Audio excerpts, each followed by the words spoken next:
See, the gift of struggling with questions of God's goodness is that we have to look beyond textbook answers to God's self.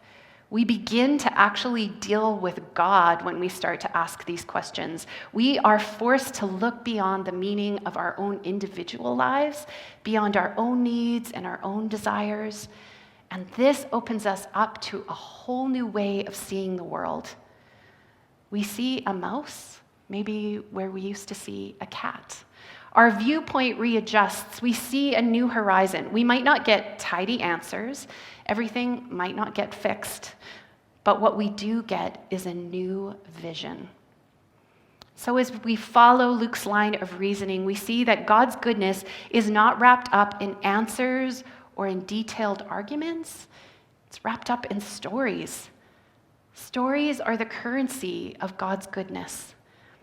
So maybe for us, instead of looking for answers or collecting reasons, the way we reinterpret our lives is by collecting and hanging on to stories that remind us of what we know to be true, but are in danger of forgetting. And I wonder sometimes if waiting for answers to our questions or answers to our prayers is a way that God is soaking through all of the layers of the story, is a way that God is tying up loose ends, not just ours, but the whole world's.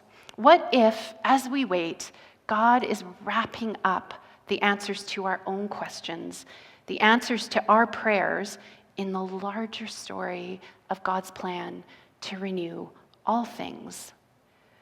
What if waiting is a way that God takes the time that God's faithfulness needs to soak through, getting into all the nooks and crannies of our own stories, but also in the story of the world? The other side of this idea is that God saw Elizabeth and Zechariah, and God sees you too.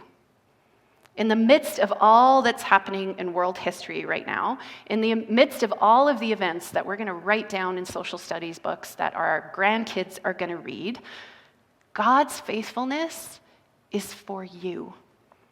If God is at work to tie up all the loose ends, to renew all things, then that includes you.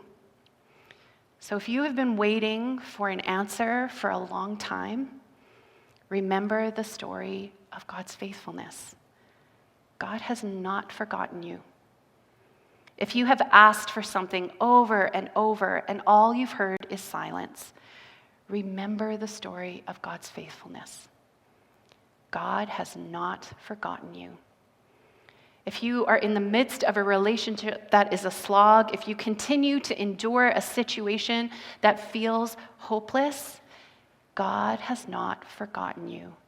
God will be faithful. His faithfulness will soak through. I don't know how, and I don't know when, but this is the story we tell, this is the story we believe, and this is the story we submit our lives to. Now, that doesn't mean that all of our stories end tied up with a bow on this side of death. None of us lives a complete life. And there are some situations we know won't get better, and some prayers that won't get answered. There are some things we lose, and we never get them back.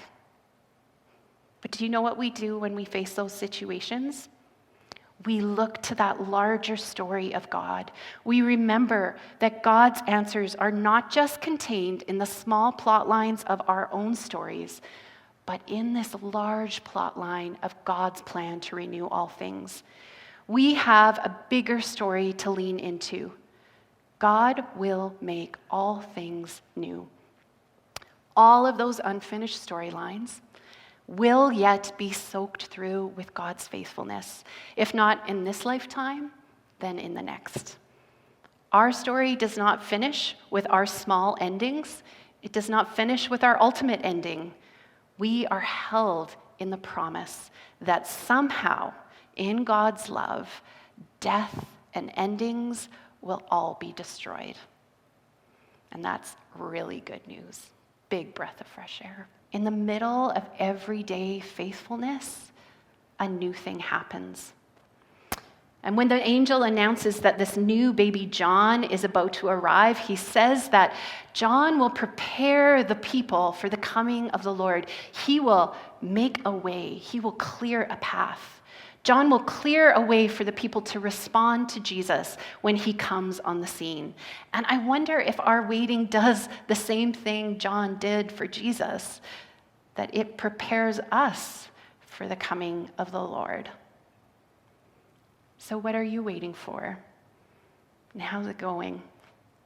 Is it getting hard? Are you hangry? Does it seem too long? Does it feel like in your wait, you're losing the plot, that you're forgetting God's faithfulness? It's okay. We all feel that way sometimes. But like Uno cards in a mom's purse, there are things that we can do that help to open us up to wait in the ordinary days for the unexpected. And they're called spiritual practices, and we talk to you about them all the time. And they help us wait. Practices like prayer, like loving kindness prayer. These things help us stay faithful.